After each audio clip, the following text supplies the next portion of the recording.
এই সকাল সকাল এরকম পরিপাটি করে চুল আঁচড়ে কাঁধে ব্যাগ দুলিয়ে চললে কোথায়? কোথায় আর যাব জমিদার বাড়ি ছাড়া? হ্যাঁ, মলজা, এই জন্য জমিদার বাবুকে মাঝে মাঝে আমার সতীন মনে হয়। আজ বাড়িতে রমার মা আসবে, 1 সপ্তাহ আগে তুমি নিজেই তো নেমন্তন্ন করলে, আর এদিকে ঘরের অতিথিকে ছেড়ে উনি নিজে ঢেউ নাচিয়ে জমিদার বাড়ি চললেন।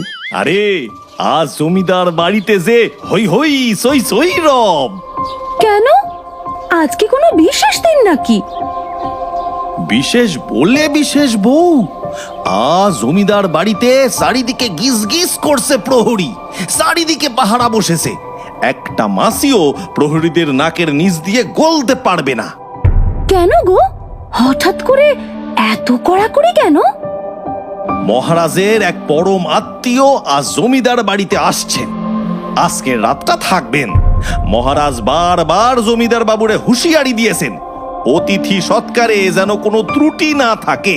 তাইলে বুঝতেই পারছো জমিদার বাবু কতটা মানসিক চাপে রয়েছেন।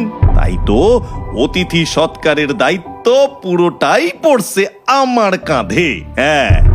ব্যাস, তাহলে তো হয়েই গেল। জমিদার বাড়ির অতিথিকে তুমি সামলাও, আর ঘরের অতিথি আমার দায়িত্বে। আরে শুধু অতিথি আপ্যায়ন হইলে তো হয়েই যেত, তার সাথে রয়েছে দেশ বিদেশের নানান নাম না জানা মণিমাণিক্য, যার দাম 1000 কোটিতে। সে কি গো, আমার তো শুনেই মাথা ঘুরছে। হ্যাঁ গো হ্যাঁ, ঠিকই বলতাছি। তার উপর গত কয়েকদিন ধরে গ্রামের বেশ কয়েকটা বিত্তবান পরিবারে চুরি হইয়া গেছে, জানোই তো। সেই চোরই এখনো ধরা পড়লো না, তার উপর এক বিশিষ্ট অতিথি এসে উপস্থিত। সেই জন্যই তো জমিদার বাবুর প্রাণ পাখি একেবারে ছটফট করতে আছে। লাঠিয়াল রে বলে অতিরিক্ত পাহারা বসাইছেন। যদি একটা রত্ন এদিক ওদিক হয়, তাইলে মহারাজ জমিদার বাবুর জমিদারি চিরতরের জন্য কেড়ে নিবেন কইছেন। ওরে বাবা গো, এত চাপ! আরে সেই জন্যই তো আমি এত সকাল সকাল যাচ্ছি। না না, অত চিন্তা করো না তুমি।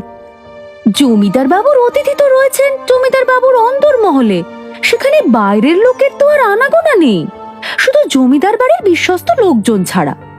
এছাড়াও বাড়ির বাইরে অতিরিক্ত পাহারা বসেছে, কোনো চোর ঢোকার সাহসই পাবে না। তাই যেন হয় বউ। ঠাকুর ঠাকুর কইরা এই অতিথি মানে মানে বিদায় হইলে বাঁচি। পুরা দম আটকে সবাই কাজ করে যাচ্ছে। চললাম গো বউ। জমিদার বাবু যদি আবার আমায় দেখতে না পান, তখন পুরা বাড়ি একেবারে মাথায় করবেন। হ্যাঁ, এসো, সাবধানে যেও। দুকা দুকা।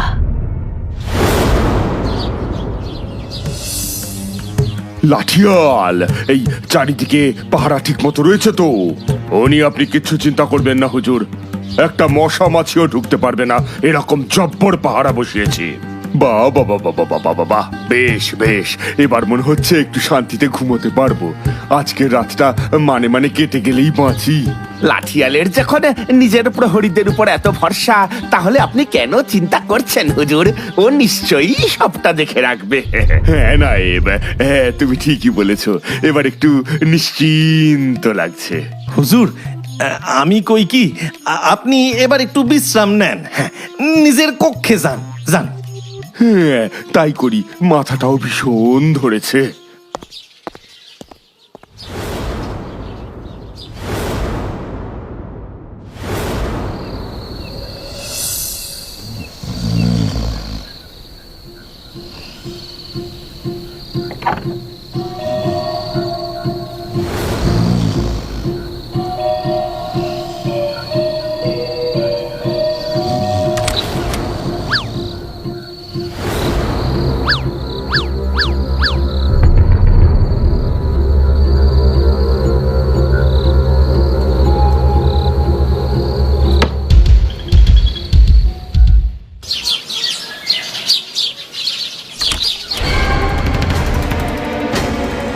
চুরি গেছে, চুরি!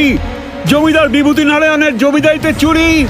আমার মণিমাণিক্য চুরি গেছে! সকল প্রহরীরা কি নেশা করে ঘুমিয়েছিল নাকি যে অতিথিশালা থেকে চুরি হয়ে গেল আর কেউ টের পেল না? বলি হচ্ছেটা কি এখানে? হুজুর, আমিও বুঝতে পারছি না হুজুর। আমার প্রহরীরা সকলে সারা রাত সজাগ ছিল, তাহলে এই চুরি হলো কি করে? সজাগ ছিল না বলেই তো চুরিটা হয়েছে লাঠিয়াল। নিজের মাথাটা এখনো খাটাবে না নাকি? পাহারায় ফাঁক না থাকলে চোর বাড়ির ভিতরে ঢুকলো কি করে? রাতে অতিথি কক্ষের সামনে পাহারায় কে ছিল তোমাদের মধ্যে? আগে আমি ছিলাম হুজুর। আচ্ছা, তুমি সেই গুণধর। হুজুর, আমি ভোর রাতের দিকে একটু ঘুমিয়ে পড়েছিলাম ঠিকই, কিন্তু আমি চুরি করিনি হুজুর। শোনো, তোমার চাকরি তো গেলই, সাথে তোমাকে শুলে চড়ানো হবে। রাতে ওই ঘরের বাইরে তুমি ছিলে পাহারাতে, তার মানে চুরিটা তুমি করেছো। কি বলেন হুজুর? হ্যাঁ হ্যাঁ হ্যাঁ নায়েব, তুমি একদম হক কথা বলেছো। ওই চুরি করেছে, ওই ছিল পাহারাতে। না হুজুর, আমি চুরি করিনি। তোমার কোনো কথা আমি শুনতে চাই না। এই, নিয়ে যাও ওকে এক্ষুনি, ওকে কারাগারে বন্দি করো।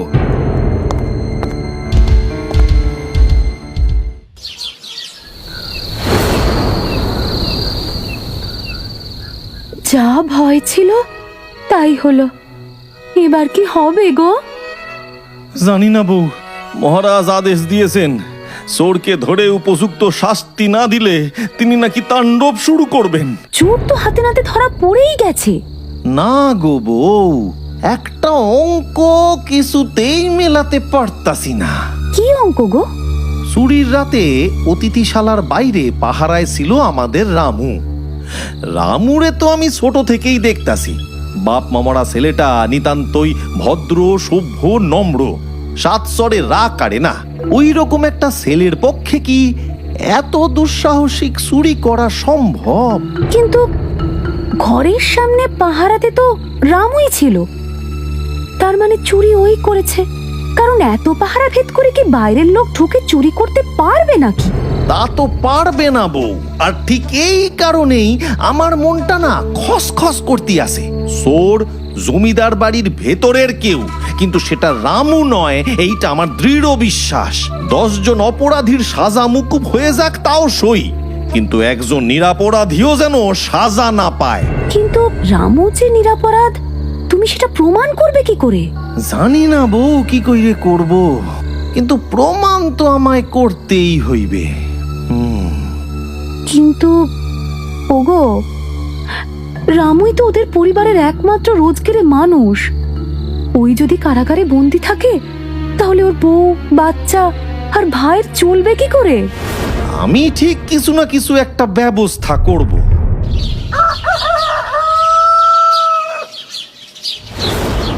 হুজুর, হুজুর, একটা খারাপ খবর আছে। কি খবর?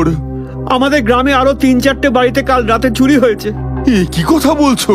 এখানে হচ্ছেটা কি? লাঠিয়াল, কাজ করার ইচ্ছে না থাকলে সরাসরি কাজ ছেড়ে চলে যাও। তোমার পাহারায় এত চুরি মানে তুমি পাহারাদারিতে ব্যর্থ। হুজুর, হুজুর, পাহারায় কোনো ত্রুটি থাকছে না হুজুর। প্রহরীরা সারা রাত জেগে পাহারা দিচ্ছে, আমি নিজেও রাত জেগে পাহারায় থাকি। তারপরেও যে কিভাবে এই চুরিগুলো হচ্ছে আমি আমি আমি কিছুই বুঝতে পারছি না হুজুর। 2 দিনের মধ্যে তুমি যদি চোরকে ধরতে না পারো, তাহলে আমি তোমাকে বরখাস্ত করব। হুজুর, হুজুর তো ঠিকই বলেছেন লাঠিয়াল। তুমি যখন নিজের কাজ করতে ব্যর্থ, তখন আসন তো তোমায় অন্যকেই ছেড়ে দিতে হবে, নাকি তুমি নিজেই সবের মাথা, সেটাও তো দেখতে হবে। নায়েব মশাই, এবার কিন্তু আপনি আমায় সরাসরি চোর অপবাদ দিচ্ছেন। ওই যে হুজুর বললেন, 2 দিনের মধ্যে যদি চোর ধরতে না পারো, তাহলে সমস্ত অপবাদ তোমার মাথাতেই আসবে।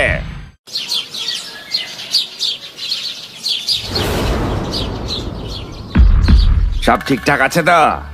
হ্যাঁ হ্যাঁ, সব ঠিক আছে নায়েব মশাই। আপনি যেমন যেমন বলেছিলেন তেমন তেমনই করেছি। দেখলে তো আমার কথা শুনলে তোমার কত লাভ। 2 হাতে কেমন পয়সা কামাচ্ছ। তার বলতে নায়েব মশাই। তাহলে শোনো, এবার পরের কাজের খুঁটি সাজিয়ে ফেলতে হবে। আজ রাতে জমিদারের আমবাগানে দেখা করবি, বাকি সব তোকে আমি সেখানেই বুঝিয়ে দেব।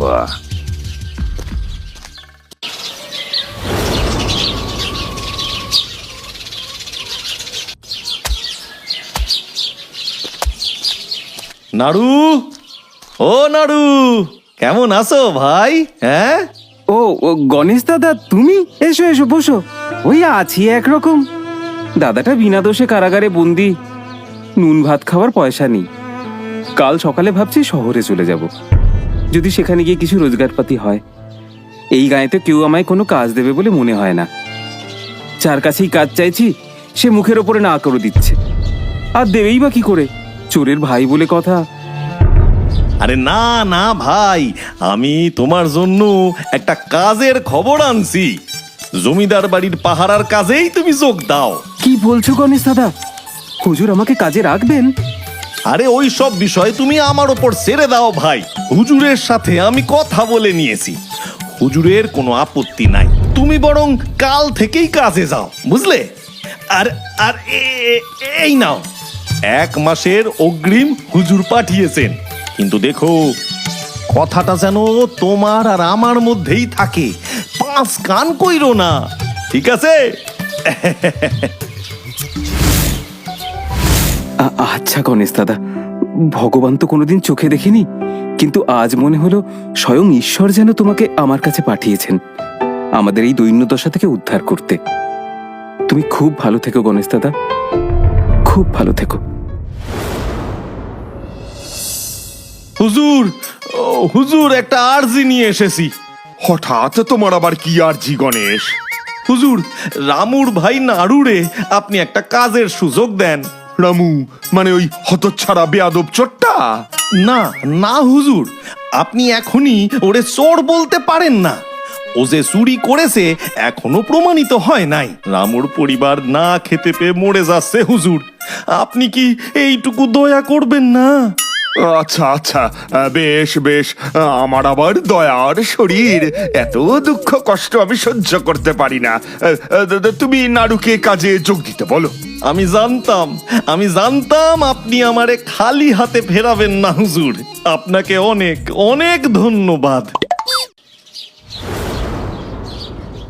কিরে, শুনেছিস রামুর ভাই নাড়ু আবার জমিদার বাড়িতে কাজে যোগ দিয়েছে?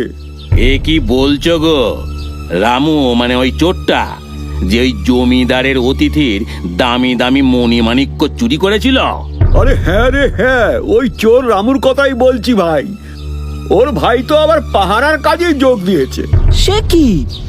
জমিদার বাবু ওকে আবার কাজে রাখলেন কি করে? ওর ভাইটা তো একটা মস্ত চোর। তুই তোর সাথেই আগে পাহারার কাজ করতিস, ওকে দেখে আগে কখনো কিছু আঁচ করতে পারিসনি? আরে না না, আমি কি করে আজ করবো? ওকে দেখে তো খুব ভালো মানুষই মনে হতো। তা কি হে, হ্যাঁ, কি নিয়ে আলোচনা চলছে? বাবা বাবা, দেখতাছি তো গোটা গ্রামই উপস্থিত। হ্যাঁ, চোর রামুকে নিয়েই কথা হচ্ছে গো গণেশ দাদা। হ্যাঁ সত্যি, রামুটা যে এত বড় চোর বেরোবে ভাবতেও পারি নাই। জমিদার বাড়িতে চুরি করলো, তারপর আবার গ্রামের কত বাড়িতে চুরি করেছে কে জানে। তাই না তাই, আমার তো মনে হয় সব চুরিতেই ওরই হাত ছিল। এবার তো আবার জমিদার বাবুর মাসি শাশুড়ি আসছেন, সঙ্গে আনছেন গিন্নি মার বোনের বিয়ে উপলক্ষে সব রাজশাহী গয়নাগাটি। উনি 2 দিন থাকবেন, কিন্তু উনি আবার কানে শুনতে পান না। শেষমেশ দেখা গেল চোর বাবাজি ওনার কানের কাছে তার নাম ঠিকানা সব গড় গড় করে বলি চলে গেল, আর মাসি শাশুড়ি কিছুই শুনতে পেলেন না। ও বাবা, উনি আবার কানে কালা? কিন্তু এবার তো আর ভয়ের কিছু নাই। ভগবানের দয়ায় চোর রামু তো কারাগারে বন্দি, কিন্তু তাও রামুর ভাই নাড়ু তো আছে। ওর আবার মনে কি আছে কে জানে। ও হয়তো দেখলাম আবার দাদার সে বড় চোর বেরোলো। বাবারে বাবা, এই সব ভাই ভাই আমার শরীর খারাপ লাগতাছে। যাই যাই যাই, আমি বাড়ি যাই। আসলাম গো সবাই, আসলাম। সাল একেবারে মোক্ষম জায়গায় পড়ছে। রামুর ভাই নাড়ু কাজে যোগ দিয়েছে, আর জমিদার বাড়িতে আবার অতিথি আসছে। এইবার এই কথাটাই গ্রামের প্রত্যেকটা লোকের মুখে মুখে ফিরবে, আর তখনই হইবে আসল মজা।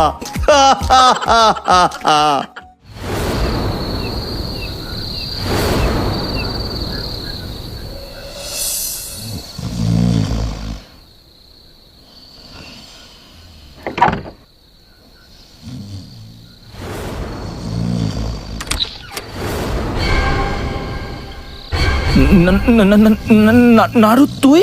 তোর তো পাহারা সেই সদর দরজার বাইরে, তুই এখানে কি করছিস? ছি ছি ছি ছি ছি, মাধবলাল, তার মানে চোরটা তুই? প্রহরীর পোশাক পরে চুরি করতে লজ্জা করে না? এই পোশাকটার কোনো সম্মান রাখলি না তুই। আইনের রক্ষক কিনা আইনের ভক্ষক। ছি! তুই আমাকে এখান থেকে চলে যেতে দে, তাহলে আমি তোকে চুরির অর্ধেক ভাগ দেব। আমি গরিব হতে পারি, কিন্তু তোর মতো চোর নই। যা দু পয়সা রোজগার করি, খেটে সৎ পথে রোজগার করি। আমি কেন নেব এই চুরির পাপ? তার মানে তুই আমার সাথে ভাগাভাগি করবি না, তাই তো? তাহলে দেখ, এবার তোর দাদার পর তোকেও চোর অপবাদ দিয়ে রাজ্য ছাড়া করব। যেভাবে তোর দাদাকে ফাঁসিয়েছিলাম সেইভাবে আমি তোকেও ফাঁসাবো। তার মানে তুই দাদাকে? হ্যাঁ রে, আমি তোর দাদা তো এই পোশাকটার কোনো সুবিধাই নিতে পারলো না, একদম গাধা। এই আমাকে দেখ, কি সুন্দর গ্রামের মধ্যে পরের পর বাড়িতে প্রহরীর পোশাকে চুরি করতে ঢুকি, আর কেউ বুঝতেও পারে না।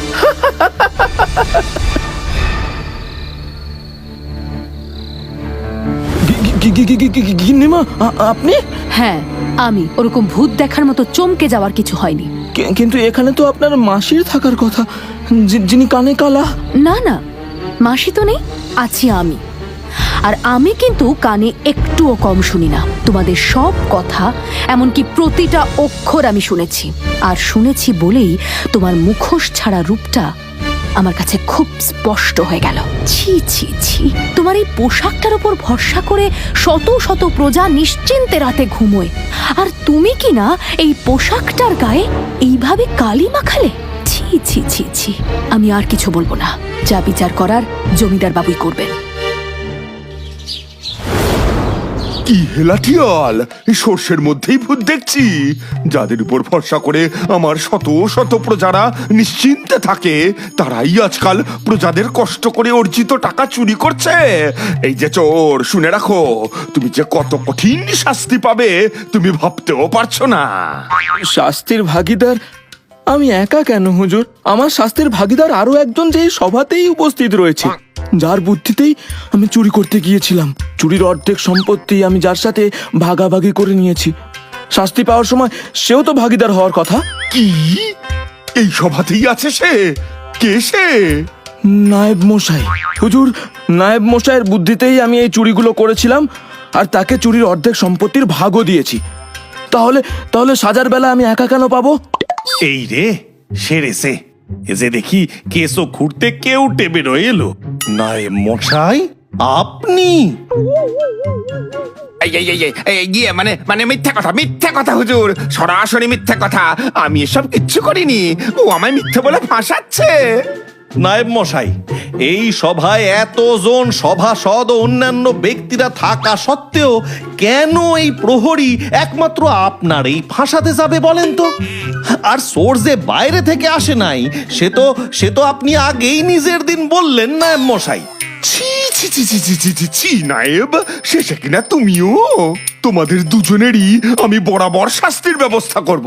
যাও, এদের এখান থেকে নিয়ে যাও।